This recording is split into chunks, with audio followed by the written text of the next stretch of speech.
В этом выпуске видеоблога Тугра речь пойдет о женщине, творившей историю в Восточной Европе в XVI веке.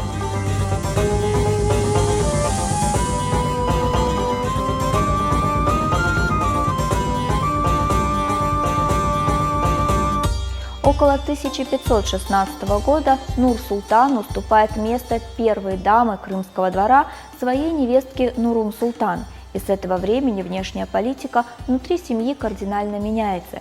Если Нур-Султан исключительно согласно своим интересам пыталась быть мостом взаимоотношений с подвластной Крыму Московией, то Нурум-Султан подтолкнула своего мужа хана Мухаммеда Герая к сближению с Западом.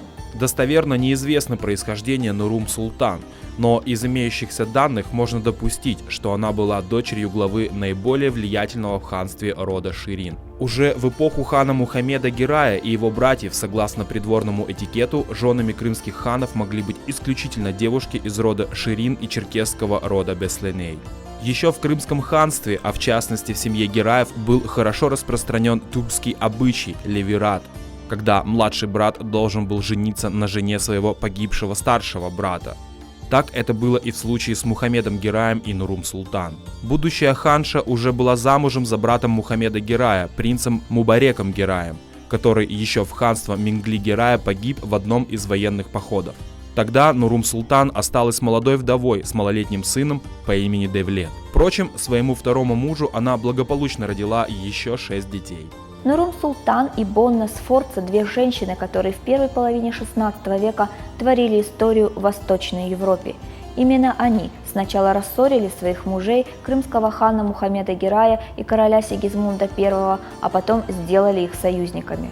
Супруга Мухаммеда Герая, Нурум-Султан, пересекла все попытки Московии сблизиться через нее с крымским ханом. Но ее ханство длилось недолго. Через 7 лет Мухаммед Герай погибает в Хаджи-Тархане.